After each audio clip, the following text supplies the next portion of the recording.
What up, it's your boy, the Incredible Man, and yes, I am back at it again, and this is 911 Lone Star, Season 2, Episode 11 review, and oh my gosh, man, this episode was crazy. Let's talk about it, man.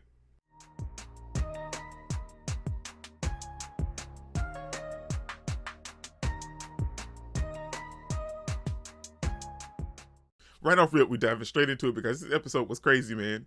We see that Owen had just had his surgery and he's going to be laid up and chillaxing and resting for roughly about and recuperating for roughly about 3 to 4 weeks, possibly a month, to just get everything back to normal after this major surgery. And while he's at hospital chilling with TK and getting all the information and stuff, he gets a video call from Judd and everybody else. And Judd is interim captain at this moment, which is nice, which is cool. And I like seeing Judd as the captain role because that's something that could definitely be in his future. And I'm kind of excited to see him as the captain. But that's not even the craziest thing this episode, man. There's so much more stuff. They get this call where a truck has went over the guardrails on a bridge, I think. So the truck is dangling, and Marjan and Paul have to go rescue these two people down there. They get to find out that they're in love. They're just this super young couple, and they've been in love with each other forever. And she just always wanted to be his partner. Cool, that's fine. That's cool. Paul saves the wife. Marjan is trying to save the husband because he's trapped by the steering wheel. Now, the sad thing is because before she went down, she talked to this dude that was a fan of her from being #Firefox. And the dude is like trying to get a comment and everything because people are watching her. And she says this nice, cool little comment and was like going down to rescue these people. Now, from the video, when she didn't say anything out of context and everything, and it didn't, what she said, she didn't mean anything by it, and she was making her way to go down. Now, she goes down to try to save the husband. After Paul saves the wife, they're back up top. She tries to save the husband, but the chains that was holding it in place snapped just before she could take him out and rescue him. And we heard him screaming, we heard him going down, and dude, that was such a sad moment, like, because we heard him screaming, and we heard him screaming while he was on fire, like before the impact and everything. Like, we just heard it all, and that moment just changed me. Like, it was, oh my gosh.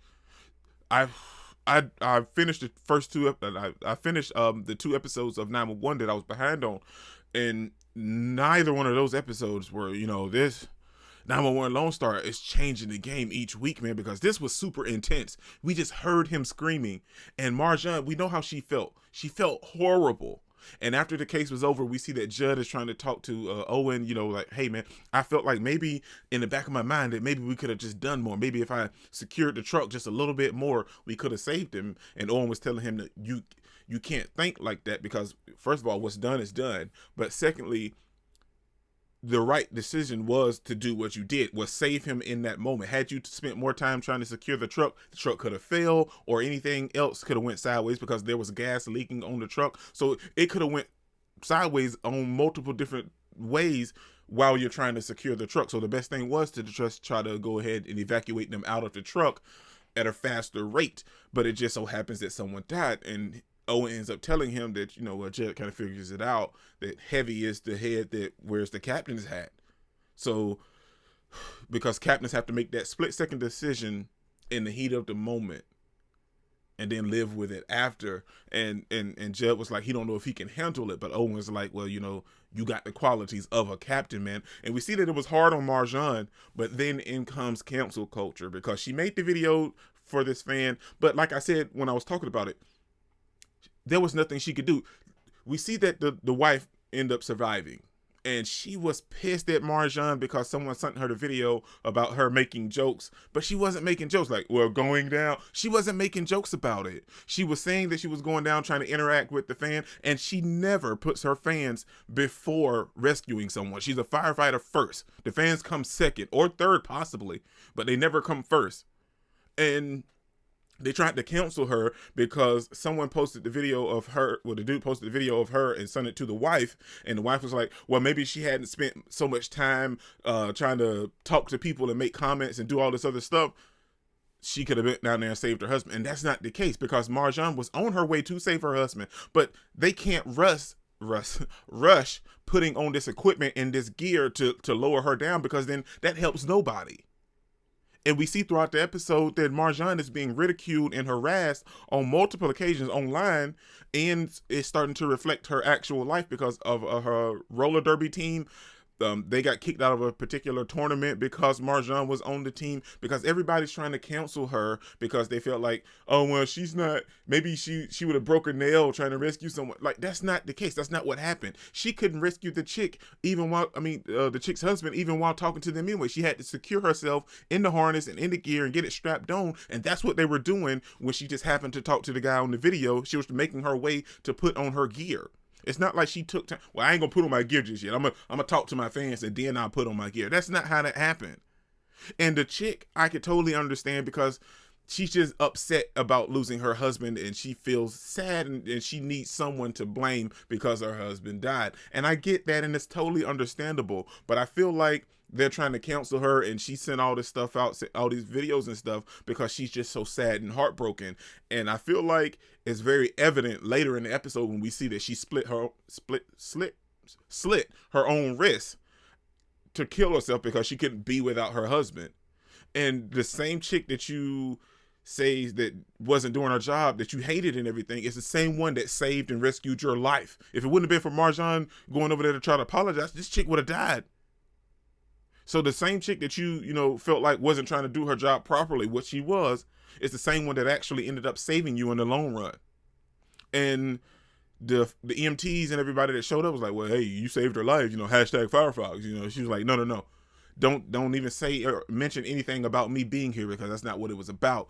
And Paul was like, because we saved her life, and that's who you are. And I feel like she had to learn that lesson, because she felt like after everything that took place and all these people coming for her and trying to cancel her, she was kind of doubting herself, like, am I a glory hog? Do I seek fame? Just because you want recognition for something that you're doing doesn't make you a glory hog. If you put it first, then that makes you a glory hog. But you don't put it first. She puts firefighter first. Then, the fans or whatever like that. Her job comes first. Saving people comes first.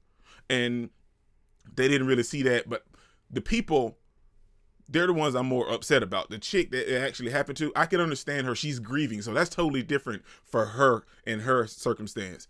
But that's a whole other thing, man. Cancel culture is real, man. And in certain instances, it's not even needed, man. But that's not even the highlight of the episode, man. We see that Owen is having a hard time dealing with being stuck at home and not being able to work. So he decides, after his whole conversation with Judd, he decides to go hang out with Billy.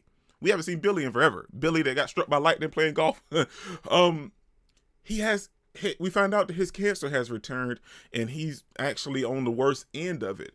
And being honest, man, it's kind of hit home and registered a little bit with me with this episode between Owen and Billy. I don't want to go into details too much, but it hit home with me because I have the same thing that's going on, man. I have cancer, but it's not a big thing, but it kind of hit home and it kind of registered with me a little bit this episode, man. And it kind of got me a little bit. But we see that Billy, he's just trying to live his life, but he's listening to the Scanner app. And with listening to the Scanner app, we see that Owen does the same thing that Billy's doing. Billy's just listening, but Owen takes it to another level. He starts listening, and then he starts to go out and try to actually save people while listening to the fire dispatch call radio or whatever. Now, it's okay to listen. And then he even told Billy that, it could mess with your psyche a little bit. And he turns around and he listens to it. Then he runs in. And now I will admit, he did save those two people at the first fire. And I admittedly admit that it's arson, because we saw the dude jump out of the warehouse and run away and look at Owen. And it is arson. But Owen has got super wrapped up in this, man. And now that he has, I feel like it's going to take a turn for the worse, because he started to buy a bunch of the materials that the same dude used to try to prove his point. And him and Billy kind of figured it out, and he showed it to Billy. But Billy was like, I'm not getting into this because I don't want to lose my pension and my health, because, he's going through his whole cancer treatments and everything. So he doesn't want to deal with losing all of that. And Owen is getting so wrapped up in this because he doesn't have anything going on, and he's climbing up the walls because he can't work. And the sad thing is because he bought all of the materials. And at the end of the episode, we see that he snuck into the warehouse, found the actual evidence, but he never told anybody. He went there by his lonesome, and someone was watching him, and then they hit him across the back of the head. So now I feel like it's going to come out that, hey, oh, well, Owen is the fire starter, because look, you got to look at it like from everybody else's perspective, man. You have all the materials at your house. You started like prep fires with the little thing where you set the fire in his backyard, and then you went to the crime scene. Why? I know you're going through some stuff right now, Owen, but this is not the way to handle it. We see that he was supposed to meet TK and Carlos's mother and father for dinner, but he's not going to make it. Oh my God, Owen, I know he's going through some stuff, man. I really, really do. But this is not the way to go about it at all, man. And I feel like something as bad is going to happen. So I'm going to go dive into that next episode, man. But overall, it was a legit episode. And like, it went crazy. I didn't expect none of this in this episode, man. But I got to say, I also feel like the arson investigator may be the person that's setting the fires. I could totally be wrong, but he just seems fishy, if you ask me. I mean, he was all over Owen's case, and I don't to even think that Owen would do this. Come on, man. But I'm gonna go dive into the next episode and see what's popping off, man. This is Rick Incredible. Don't forget to smash the like button until you can't smash any more. Comment down below, and I'll be sure to respond to each and every one of them and subscribe, but only if you really want to, man. Peace out.